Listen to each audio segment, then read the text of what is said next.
Haha, what a defective human. Can't even have kids. If that's the case, I remarry with a young, pretty girl who can. Next to David, who was making such heartless remarks, was a younger woman. They looked at each other and giggled. The woman laughing next to David remained silent even after hearing his harsh words towards me and looked at him with a happy expression. I was irritated by her attitude. With that feeling, I began searching through my bag. "Hey, what are you doing? You're so messy. Are you okay?" She said it with an annoyed expression as she got closer to David. David drew Rose close to him and gave me a cold look. "Hey, Emily, are you listening? It's because of your attitude that we're divorcing. To be honest, I don't care about that right now. But there's something I want to say to David. Divorce, that's fine by me. Here, take this." I finally found what I was looking for in my bag and slammed it on the cafe table. I then forcefully continued speaking to the two of them. They probably weren't expecting such a strong retaliation from me. David was left speechless with his mouth open. Rose, next to him, looked me up and down, evaluating me, but I stared back, not avoiding her gaze. "My name is Emily. I'm 32 years old and work as an office worker. Even though I say I work at an office, I'm now running my own business. A few years ago, there was something I desperately wanted to do. So I took a leap of faith and started my own business. Since college, I've always wanted to quit my job and pursue my dreams. To gather funds and skills for that dream, I joined a certain company. I met David at a networking event hosted by that company.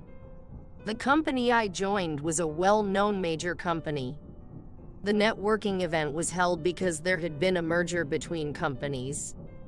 I think the purpose of this event was to control the complaints of the employees of the absorbed company by setting up an informal environment to hear them out. The first time I met David was at that networking event. That day, I had gotten drunk, and David kindly took care of me. Trying to sober up in the night breeze, I chatted about various things with David. Through our conversation, I felt that David was a genuinely compassionate and serious person. I was drawn to David's kindness, and we exchanged our contact informations. After that, we found time to meet up little by little. Eventually, David and I decided to get married, and we promised each other a happy and long-lasting future. After getting married, David was both passionate about his work and never forgot to care for me.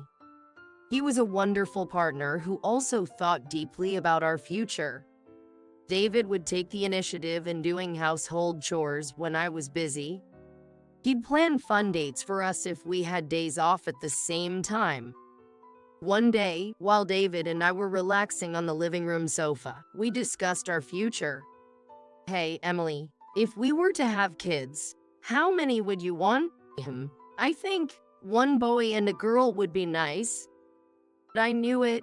A boy and a girl, one of each, would be perfect. It'd be just right if we had both. He really wanted kids and happily imagined our future family. I also wanted to build a lively family, so I was happy to see David eagerly anticipating having children. However, despite our wishes, 3 years passed, and we still didn't have any children. One day, as I came out of the bathroom, David was looking at me with hopeful eyes. But all I could do was silently shake my head, indicating that it was another disappointment. Seeing my attitude, David looked quite disappointed and dropped his shoulders. Consumed by guilt, all I could do was bite my lip. That day, David and I had a long talk. David gently encouraged me, who was heartbroken, and seriously considered fertility treatments with me. Around that time, I had quit my job and was supporting our household as a full-time homemaker. Fertility treatments are expensive. regretting that I should have continued working instead of resigning. I unintentionally voiced my thoughts out loud. David, with a kind smile, reassured me, "Don't worry about that, just leave it to me." Due to my desire for a child, I decided to opt for fertility treatment despite the cost. Since the decision, David has become even more supportive. He listened to my complaints about how stress was the root cause of our issues, actively searched for the best clinics for our treatment, and provided unwavering support. And finally, the day of our first hospital visit arrived. Despite his busy schedule that day, David took paid leave so that he could accompany me, ensuring I didn't feel anxious alone. Various tests were conducted at the hospital, but the root cause of our infertility remained unclear. David patiently continued to encourage me despite the discouraging findings. But no matter how hard we tried, the reality that we couldn't have children remained. Perhaps due to the prolonged strain, I began to feel David's attitude towards me becoming colder, even though he had previously been very supportive and accompanied me to the hospital frequently. It seemed he had started avoiding me as the number of his hospital visits reduced. However, at times, he was just as kind as before, making me think that the daily hustle of not seeing results was taking a toll on both his mind and body. I was also preoccupied with the infertility treatments and our busy life. But one day, I realized something. Come to think of it, I hadn't seen David's face recently. This was due to David's increasingly frequent business trips, meaning he was rarely at home. I understood that David was working hard, even for my sake, so it was inevitable that we wouldn't see each other often. In fact, I couldn't even recall the last time we had seen each other face to face. Our time together had become so rare. A few days after these reflections, David returned from a business trip. Hearing the sound of the front door opening, I went to greet David. However, David was taking off his shoes with a stern expression on his face. "David, welcome home. Dinner's ready. The bath's also ready. Do you want to go in first?" "Duh, I'm home." Glancing at me briefly, David uttered a single phrase before heading straight to his room to change. I thought that he must be tired from his trip and started preparing the meal. As time passed, I heard David coming out of the bath. He entered the living room slowly, silently took a beer from the fridge, and was about to drink it. Hey, today was the day for the hospital visit. The doctor said that getting pregnant seemed still tough. As I said that, David stopped his motion. Suddenly he turned towards me, glared fiercely, and shouted, "Hey, give me a break? We've been undergoing treatment for years, but there's no sign of a baby. Is there even any point in this treatment? Are you doing this on purpose so you won't get pregnant?" I was stunned by David's never-before-seen attitude and expression and couldn't respond. As I was still trying to process his outburst, David continued with even harsher words. "Even though the treatment has shown no progress or results, you keep visiting the hospital? Really, you're just throwing away money?" After bitterly throwing these words at me, David forcefully closed the fridge and left the living room. He then slammed his bedroom door. Hearing that loud noise, I shrank back, my shoulders shaking in shock and fear. From that day onwards, David stopped coming home. Even with such an incident, my daily life remained hectic, and it felt like I was living alone. Even though I tried calling David, he never returned my calls. Days went by without any news from him. However, during times when I was out, it seemed David would secretly come back home and slowly remove his belongings. I only realized this when I decided to clean David's room after a long while. What struck me as odd was that there were fewer items in the room than I remembered. David loved manga, and he had a huge collection of comic books and related items. But when I entered David's room after a long time, the bookshelf had almost no comic books. And the suitcase and clothes he often wore were also missing. I would never dispose of them, so seeing David's room almost empty was beyond my comprehension. If I hadn't disposed of them, then the only possibility was that David had taken them himself. Realizing that David had no intentions of coming home left me speechless. The night David threw hurtful words at me, I was so shocked and surprised that I couldn't say anything back. Dawn came without us having a chance to communicate our feelings. When I woke up the next morning, David had already left the house and hadn't returned. Until I saw the empty room, I thought David's outburst was just a result of heightened emotions, and he was finding it hard to return. But seeing the current state made me realize it wasn't something so simple. Unable to gather my thoughts, I stood there dazed for a while. Snapping back to reality, I quickly left David's room and hurried to get ready to go outside for chores, trying not to think any further. Even after that, I continued to visit the fertility clinic. Although the chances seemed slim, there was a tiny hope that if I got pregnant, David might return. Then, one day while waiting at the hospital, I heard a familiar voice. When I looked in the direction of the voice, even though his appearance had changed, I recognized the silhouette. David? Hey, it's you, David, right? Without thinking, I grabbed the person's shoulder and looked at his face. It was indeed David. Wow, Emily, really? Why? The expression on David's face, upon seeing me, clearly showed annoyance and inconvenience. His tone was so rough that I could hardly believe it was the David I knew.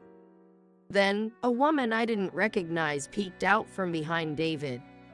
Hey, what's going on? I felt a surge of anger at her silly and nonsensical way of speaking.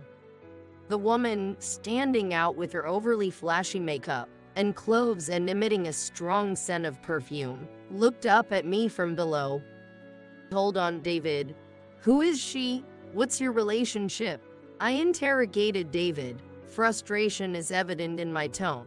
In response, David casually chuckled. She's my lovely wife. Infuriated by his answer, I spotted a cafe in the vicinity. Without saying another word, I firmly grabbed David's arm, practically dragging him into the cafe. I took a seat facing David and the woman. Both of them were grinning without a hint of remorse.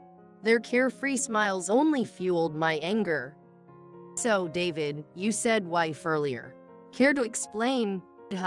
What's there to explain? It's the truth. David's lack of guilt made me clench my fists tightly in a mix of anger and frustration. Following that, we introduced ourselves, and I learned the name of the woman David referred to as his wife for the first time. She said her name was Rose. Rose ordered an ice cream float, looking pleased when David called her cute for ordering that. Rose, despite being at the center of this controversy, made no attempt to join the conversation and simply smiled at me. And when David referred to Rose as his wife, she blushed and snuggled up to him, acting all flirtatious. Each of her actions was becoming another reason for my mounting irritation. Glancing at the cafe's clock, I realized it was the time I should have been checked in at the hospital. However, under these circumstances, visiting the hospital was the least of my concerns. Above all, I needed to know the nature of David and Rose's relationship. David, I think you're forgetting that currently you're married to me, not her? Exactly. That's the thing. I want to marry Rose as soon as possible. But I can't because you're in the way. You're the obstacle, you see? David's utterly thoughtless words filled me with an unbearable rage. Yes, David just blatantly treated me as an inconvenience. I tried to calm myself since I was in a public space, but I just couldn't hold back. Hey, you've become so vulgar, David. I can't imagine this from you I used to know. As I raised my voice, Rose retaliated for the first time. What? That's not true at all. Doesn't David look so manly and cool? I glared at Rose, who continued to speak in her drawn-out, airy tone. Seeing this, David snapped back at me as if I was the one in the wrong.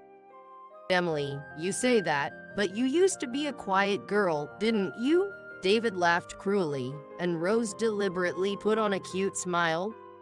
Unable to face the two of them and their outrageous behavior, I couldn't help but to close my eyes. But David didn't seem to care about me at all, and then he uttered words that insulted me deeply. Ha ha ha, what a defective human. Can't even have kids. If that's the case, I'll remarry a young, pretty girl who can.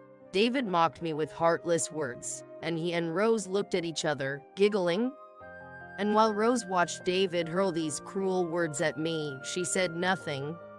Instead, she looked at David with a happy expression. I was irritated by Rose's attitude, and couldn't suppress my emotions. So I began searching through my purse. Hey, what's that? You're sore. Are you okay? Saying this, Rose looked at me with disgust and moved closer to David. David drew Rose close to him, giving a cold glance my way. Hey, Emily, are you listening? I'm divorcing you because of your attitude. At that moment, I didn't care about what he said. What mattered more was showing David something concrete. Divorce fine by me. Here, take this divorce application. I finally found what I was looking for in my bag and slammed it on the cafe table. Without hesitation, I continued speaking abruptly. David probably hadn't expected me to fight back so forcefully. He sat there, mouth wide open, in complete shock.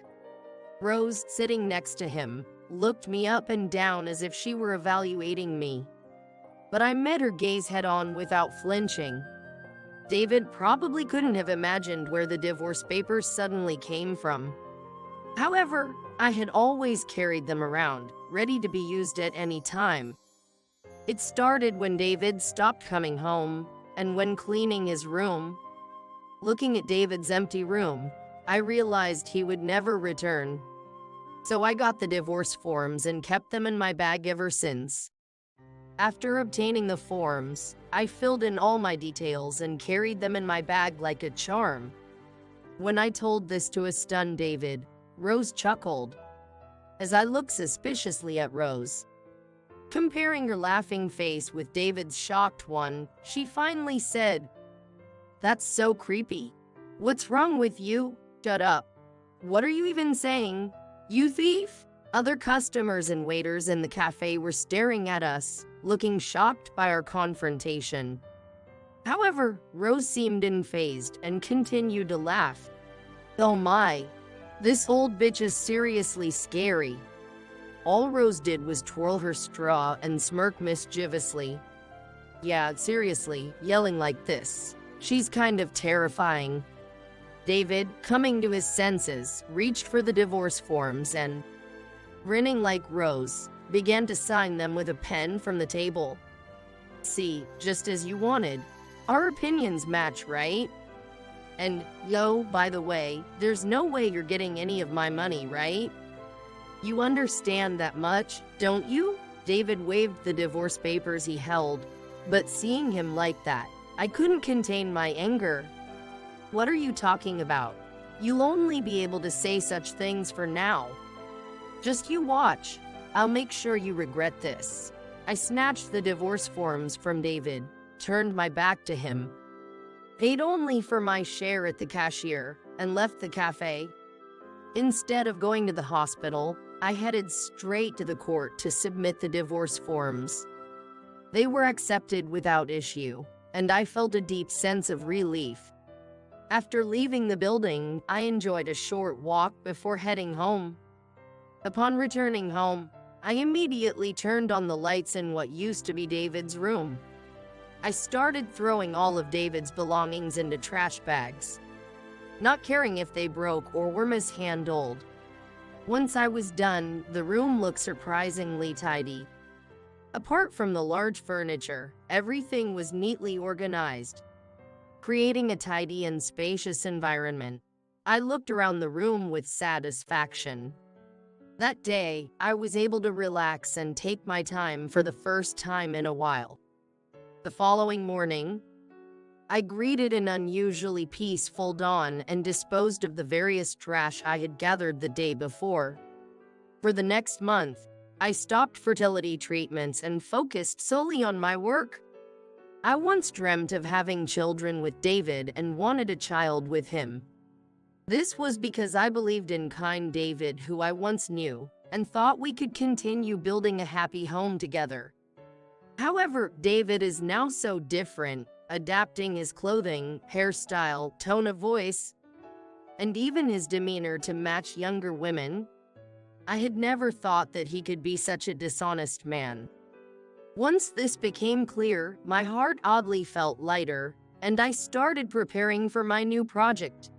Right at that moment, a loud ringtone from my smartphone echoed throughout the room. I wondered what it could be, but I was in the middle of something and couldn't answer the call. After several more rings, I tried to answer, but it seemed the caller had given up, and the ringing abruptly stopped. Oh well, I thought, I'll call back later. But just as I had that thought, the phone rang again. This time I immediately stopped what I was doing and looked at the phone screen. However, the name displayed was David's. I was instantly filled with a sense of repulsion and ignored it. But the phone rang again immediately. Irritated by these relentless calls, I sighed heavily.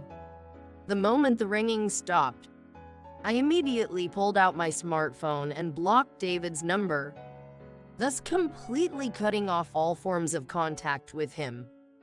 To be honest, for the past month, I had completely forgotten about David's existence. After the divorce was completed, I had sorted out the house and believed I had thrown away everything related to David. After all, David had dumped me for a younger woman, so I thought there would be no issue doing something like this. While I was deeply occupied in my work in a quiet environment, the landline at my office rang. I was free at the moment, so I picked it up. The receptionist, sounding rather troubled, informed me that the call was from David. Thinking that ignoring him would inconvenience the receptionist, I sighed and reluctantly picked up the phone. As I waited for the connection, I felt irritated, tapping lightly on my desk trying to calm myself. Honestly, I was considering hanging up right then and there when David's pitiful voice came through. "Emily, what's going on with you? When did you start making so much money? Why didn't you tell me before?" David's voice lacked the strength and confidence it once had. It was mixed with hints of weakness. Seeing this unexpected side of David, I frowned. From the moment David brought up money, I realized that the David I knew from our early days no longer existed. With that realization, my affection for him faded, and I felt determined to get back at him for all the pain he had caused me. "David, sadly, when I was starting my company, you weren't by my side. So the answer to when it all happened is this: I started my business while you were away." Hearing my words, David began to choke back sobs. Even over the phone, I could hear him sniffling. I was fed up and wanted to end the call with David as soon as possible. So I urged him to get to the point. "The main issue, right, Emily? It's cruel. We loved each other so much. It's just cruel. After all that happened." David's voice was so choked up with tears that it sounded raspy, even over the phone. After submitting the divorce forms, I visited a private investigator and had them look into Rose. Knowing her name made it easy to start the investigation immediately. The results showed that Rose was a new employee working under David and was 23 years old. Shockingly, even knowing David was married, she still engaged in a relationship with him. Moreover, I was able to determine Rose's address and her parents' address. I then hired a lawyer who sent certified mail to both Rose's parents and David's in-laws, notifying them of our intent to sue them for causing emotional damages. The lawyer I hired mediated a meeting between both families. In front of Rose's parents and his in-laws, David made lame excuses and ultimately claimed he was merely having fun with Rose. This enraged Rose, and both her parents and David's in-laws were furious. In the end, David and Rose broke up, and they both struggled to deal with the compensation for the damages. To find a way to avoid the compensation, David tried to reconnect with me. But by this point, it was clear that would be impossible. When he contacted me, the way he complained while crying was almost laughable and pitiful. I've been disowned by both my dad and mom. I have nowhere to go. You're earning a lot and have money, right? It seems like I don't have to work that hard. Would you reconsider having kids with me? I was shocked and disgusted by his audacity to still rely on me and say such things. David, I'm sorry, but I'm perfectly happy with my current life. Please never contact me again. If you persist, I'll sue you. Why? What did I do? David's voice was so loud over the phone it hurt my ears. Instinctively, I held the phone away from my ear and listened. As he continued to yell, I decided to lay everything out for him. I started the company hoping the profits would help with our fertility treatments. Now, I make $260,000 annually. I did want a child, but my work has become the most important thing to me. Then when did you start making so much money? I've told you. It was while you weren't coming home. If you don't come home, how can we even discuss anything? That's harsh. I could imagine how devastated David was by my straightforward words. But I didn't feel a shred of pity. To David, who was continuously making excuses and complaining, I delivered the final blow. David, from now on, if you wish to contact me, do so for my lawyer. If not, I will sue you. With that, I hung up the phone. I instructed the receptionist not to accept any calls from David and returned to my work. From then on, life returned to normal. I blocked David's contacts on my smartphone and gave instructions not to attend to his calls at the office. He tried contacting the office once, but the receptionist turned him away and just reported it to me. After receiving the report, I immediately informed my lawyer to sue him and took legal action against David. After that, I received no more contact from David. The only ongoing matter is the payment of damages from David and Rose. I didn't care to know this, but according to the lawyer, Rose and David have been fired from their company and are now juggling multiple jobs to pay the compensation. It's not that I lack sympathy, but this is a consequence of their own actions. They must fully make amends to me until the very end. Honestly, I'm no longer interested in their current situation, I hear from the lawyer. Now, I live my days to the fullest, tuning out most of the unnecessary noise. There was a knock on the door of the CEO's office, and I was called by my secretary.